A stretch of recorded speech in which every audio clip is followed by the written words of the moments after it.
बिस्मिल्लाहिर्रहमानिर्रहीम। आज इंशाल्लाह हम प्रेजेंट कॉन्टिन्यूस या जिसे हम प्रेजेंट प्रोग्रेसिव टेंस कहते हैं उस पर बात करेंगे।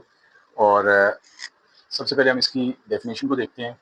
तो क्या है कि it describes an action that is happening right now और अराउंड द करंट टाइम। ये एक ऐसे एक्शन को जाहिर करता है, ऐसे अमल को जाहिर करता है कि जो मौजूदा वक्त में हो रहा हो। और इसको हम एक और नाम भी देते हैं, वो प्रोग्रेसिव टेंस, क्योंकि अमल जो है या एक्शन जो है वो इन प्रोग्रेस होता है, वो एंड नहीं हुआ होता, वो एट द मोमेंट वो अपनी कॉन्टीन्यूटी में होता है।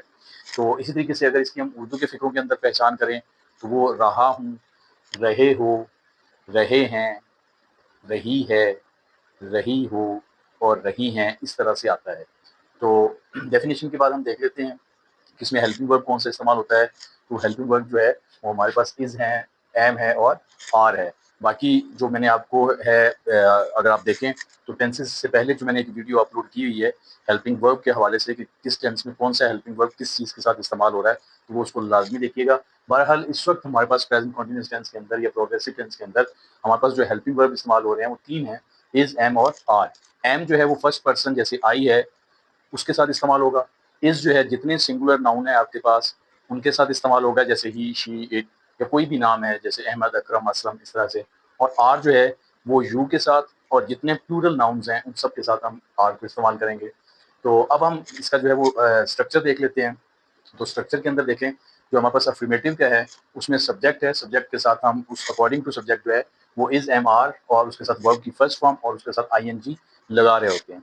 और इसी तरीके से अगर इसकी एग्जांपल देखें तो जैसे she is reading a book, तो यहाँ देख लें उसी हमारे स्ट्रक्चर के मुताबिक सब्जेक्ट है, सब्जेक्ट हमारा सिंगुलर शी है, तो लिहाजा उसके मुताबिक जैसे मैंने स्टार्ट में आपको बताया था इज़, एम, आर का इस्तेमाल करते हैं हम अपने सब्जेक्ट के मुताबिक। तो सिंगुलर है, थर्ड पर्सन है, इज़ आ गया और इसी तरीके से वर्ब की फर्स्ट फॉर्म है और उसके साथ आई आ गया। और आगे अगर कोई rest of the part of the sentence है तो वो आ सकता है जिसे हम ऑब्जेक्ट कहते हैं। तो समटाइम ऑब्जेक्ट नहीं भी होता, समटाइम ऑब्जेक्ट हो भी जाता है। तो इसलिए स्ट्रक्चर में हमने सिर्फ subject plus is, am, are plus verb first form plus I लिखा, क्योंकि ये अगर हम ये मैं ये कहता हूँ शी इज रीडिंग तो यहाँ पे सेंटेंस मुकम्मल हो जाता है। तो ये एक इजाफी चीज़ है, तो वो इजाफी चीज़ समटाइम होती भी है और समटाइम नहीं भी होती। तो इसलिए हमने स्ट्रक्चर को सिर्फ यहाँ तक महदूद रखा, आई तक। अच्छा जी, ये था अफर्मेटिव या पॉजिटिव सेंटेंस का स्ट्रक्चर। उसके बाद हमारे पास नेगेटिव का है। तो नेगेटिव में हमारे पास क्या है, हमारे पास जो है वो सब्जेक्ट है और उसके साथ इज, एम, आर है और उसके फौरन बाद नॉट लग जाएगा, वर्ब की फर्स्ट फॉर्म लग जाएगी, फिर आई है। जैसे एग्जांपल है, I am not watching TV. अच्छा जी, इसी तरीके से जो इंट्रोगेटिव है तो सिंपली कि जिन वर्ब सेंटेंसेस में या जिन टेंसेस के अंदर हेल्पिंग वर्ब इस्तेमाल हो रहा होता है, हम मोस्टली क्या करते हैं, हम हेल्पिंग वर्ब को फिक्रे के शुरू में रख देते हैं और बाकी सेंटेंस उसी तरह से रहता है। जैसे ये जो हमारे पास सेंटेंस है, आर दे प्लेइंग क्रिकेट, अगर इसका पॉजिटिव देखें तो दे आर प्लेइंग क्रिकेट। हमने वो आर को हेल्पिंग वर्ब को बाहर ले आए, बाकी हमने सेंटेंस उसी तरह से रहा और आखिर पे क्वेश्चन मार्क लगा दिया। इसी तरीके से हमारा अगर वो इंट्रोगेटिव भी है और नेगेटिव भी है तो उसमें हम क्या करते हैं, हमारा हेल्पिंग वर्ब आ जाता है इज, एम, आर, उसके साथ नॉट लग जाता है, फिर सब्जेक्ट है, फिर वर्ब की फर्स्ट फॉर्म है, फिर आई और एंड पे हम क्वेश्चन मार्क लगा देते हैं। जैसे इजंट ही स्लीपिंग, तो आप देख लें कि हेल्पिंग वर्ब है, उसके साथ नॉट है, सब्जेक्ट है, वर्ब की फर्स्ट फॉर्म है, आई और क्वेश्चन मार्क है। इसी तरीके से कि अगर इसमें डब्ल्यू एच इंट्रोगेटिव का भी सेंटेंस आ सकता है तो फिर उसका स्ट्रक्चर क्या होगा, वो होगा कि डब्ल्यू एच वर्ड पहले आ जाएगा या क्वेश्चन वर्ड पहले आ जाएगा, उसके बाद हमारा helping verb is, am, are आ जाएगा, फिर सब्जेक्ट है, फिर वर्ब की फर्स्ट फॉर्म है, फिर आई और फिर क्वेश्चन मार्क है। और इसकी एग्जाम्पल आप देख लें, वट आर यू डूइंग, तो यहाँ पे आप देखें कि डब्ल्यू एच क्वेश्चन वर्ड हमारा पहले आ गया, उसके बाद हेल्पिंग वर्ब आ गया, उसके बाद हमारा जो है वो सब्जेक्ट आ गया, फिर वर्ब की फर्स्ट फॉर्म आई और एंड पे हमारा क्वेश्चन मार्क आ गया। इसी तरीके से अगर डब्ल्यू एच इंट्रोगेटिव और नेगेटिव है तो सेम वही हम करेंगे कि हम सिर्फ नॉट की एडिशन कर देंगे उसके मुताबिक, बाकी सेंटेंस का स्ट्रक्चर उसी तरह से रहेगा। डब्ल्यू एच वर्ड क्वेश्चन आ गया, उसके बाद इज, एम, आर आ गया, फिर नॉट लग गया, फिर सब्जेक्ट है, फिर वर्ब की फर्स्ट फॉर्म है, फिर आई और उसके बाद क्वेश्चन मार्क। एग्जाम्पल हम देख सकते हैं, वाई इजंट ही कमिंग, तो यहाँ देख लें डब्ल्यू एच क्वेश्चन वर्ड आ गया, हेल्पिंग वर्ब आ गया, उसके साथ नॉट आ गया, फिर हमारा सब्जेक्ट आ गया, वर्ब की फर्स्ट फॉर्म आई और क्वेश्चन मार्क। तो यहाँ पर हमारा जो प्रेजेंट इंडेफिनिट टेंस के अंदर जितने भी हमारी टाइप्स हैं वो सारी हमने कवर कर ली। अब अगर हम देखें तो कुछ ऐसे वर्ड्स हैं कि वो भी इसमें मोस्टली इस्तेमाल हो रहे होते हैं, और वो वर्ड्स कौन कौन से हैं जिन्हें हम आइडेंटिफाई कर सकते हैं कि ये प्रेजेंट कॉन्टिन्यूस टेंस है। तो उसमें क्या है, नाउ का जो वर्ड है इस्तेमाल होता है, राइट नाउ का होता है, एट प्रेजेंट है, एट द मोमेंट है, करंटली है, और इसी तरीके से स्टिल है, और टुडे है, दिस वीक है, दीज डेज है, नाउ डेज है, कॉन्स्टेंटली है, ऑलवेज है। अच्छा, ऑलवेज हम मोस्टली ना प्रेजेंट इंडेफिनिट के अंदर इस्तेमाल करते हैं, लेकिन अगर आप ऑलवेज है तो इसको अगर आप कंप्लेन के शक्ल में इस्तेमाल कर रहे हैं, यानी वहाँ पे सेंटेंस में मतलब ये है कि कोई बंदा हर वक्त शिकायत ही करता रहता है, तो वहाँ पे हम ऑलवेज की सेंस दे सकते हैं। जस्ट है, सून है, और सून भी जो है इसमें भी हम प्रेजेंट कॉन्टिन्यूस में इसमें तब इस्तेमाल करते हैं जब आप कोई प्लानिंग कर रहे हो, ठीक है जी, इसमें कोई प्लानिंग की सेंस दे रहे हो, तो उस वक्त आप जो है वो प्रेजेंट कॉन्टिन्यूस टेंस इस्तेमाल कर सकते हैं।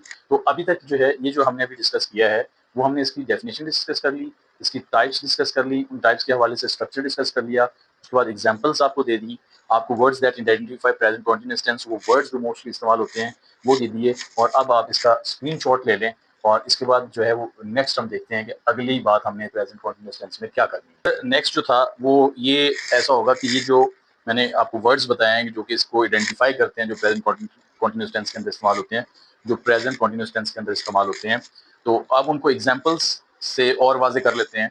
तो यहाँ ये तमाम वर्ड्स जो हैं वो एग्जांपल्स के अंदर इस्तेमाल हुए हैं। She is reading a book now. अब ये जो वर्ड है आ रहे हैं ना, जो हमने आइडेंटिफाई करने के लिए या इसके जो सिग्नल्स हैं या इसके जो इंडिकेटर्स हैं वो उनको इस्तेमाल किया है। यानी अगर ये सेंटेंस में होते हैं तो ये 100% ऐसा ही है।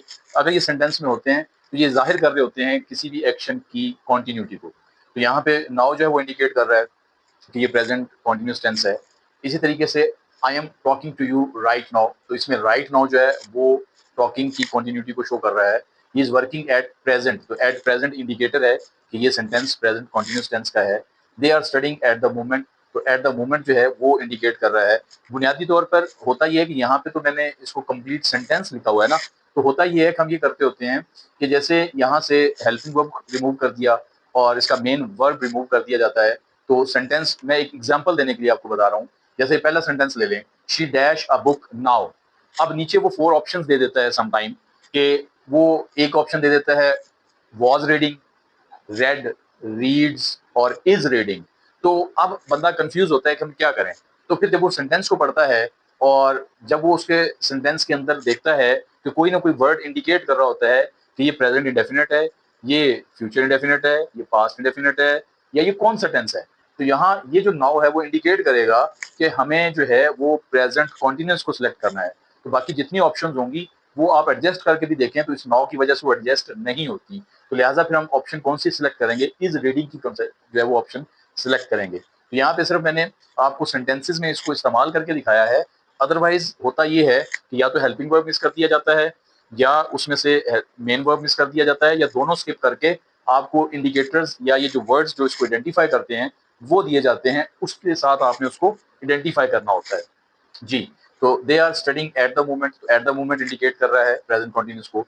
She is currently learning French, तो करंटली जो है वो इंडिकेटर कर रहा है प्रेजेंट कॉन्टिन्यूस को। आर यू स्टिल वेटिंग, यहाँ पे स्टिल जो है वो इंडिकेटर है। I am feeling happy today, तो यहाँ टुडे जो है वो इंडिकेट कर रहा है अपने प्रेजेंट कॉन्टिन्यूस की तरफ। I am working late this week, तो यहाँ दिस वीक जो है वो इंडिकेट कर रहा है अपनी इस सेंटेंस के अंदर अपने एक्शन की कॉन्टिन्यूटी को। टेकिंग एक्सरसाइज दीज डेज, तो दीज डेज जो है ये इंडिकेट कर रहा है इसको प्रेजेंट कॉन्टिन्यूस को। People are using cell phones nowadays, यहाँ पे नाउ अ डेज जो है वो कॉन्टिन्यूस को इंडिकेट कर रहा है। The bell is constantly ringing, यहाँ कॉन्स्टेंटली जो है वो कॉन्टिन्यूस को शो कर रहा है। शी इज ऑलवेज कंप्लेनिंग, तो यहाँ ये जो ऑलवेज है ये इंडिकेटर है प्रेजेंट कॉन्टिन्यूस का। अमूमन जो ऑलवेज है ये हम हमेशा जो है प्रेजेंट इंडेफिनिट टेंस है उसमें इस्तेमाल करते हैं, लेकिन यहाँ पे ये जो कंप्लेनिंग की सेंस है ये उसकी, क्योंकि अक्सर ये उसकी रूटीन है, अक्सर उसकी हैबिट है, और वो हैबिचुअल है इस कंप्लेनिंग की और कंप्लेन करने की, तो इसलिए हमने ऑलवेज को यहाँ पे इस्तेमाल किया। शी इज जस्ट लिविंग, तो यहाँ पे ये जो जस्ट है ये इंडिकेटर है कॉन्टिन्यूस का। और आई एम लिविंग सून, तो यहाँ पे ये जो सून है ये इंडिकेटर है प्रेजेंट कॉन्टिन्यूस का। अमूमन सून जो है ये हम फ्यूचर के लिए इस्तेमाल करते हैं, लेकिन यहाँ एक जो लिविंग का एक्शन है ये कॉन्टिन्यूटी में है, लेकिन ये प्लान्ड एक्शन था एक, तो इस वजह से जो है वो यहाँ पे सून इस्तेमाल हुआ। तो ये वो तमाम वर्ड्स थे जो अक्सर प्रेजेंट कॉन्टिन्यूस टेंस के अंदर इस्तेमाल होते हैं। तो वो तमाम के तमाम मैंने आपको एग्जांपल्स में यूज़ करके दे दिए। उम्मीद है कि ये अब आपको ओवरऑल समझ आ गई होगी बात की। अब वो इसके यूजेस की बात कर लेते हैं। तो प्रेजेंट कॉन्टिन्यूस टेंस हम कहाँ इस्तेमाल कर सकते हैं। तो सबसे पहले क्या है, एक्शन हैपनिंग नाउ, कि मौजूदा ज़माने में काम जारी है उसको जाहिर करने के लिए she is writing a letter. यहाँ पे अगर हम इंडिकेटर जो हमारे थे, जो आइडेंटिफाई करने वाले जो वर्ड्स थे, अगर हम यहाँ इस्तेमाल नहीं भी करते तब भी इस सेंटेंस की जो सेंस है वो कॉन्टिन्यूटी को ही शो कर रही है, जो कि एट द मोमेंट है।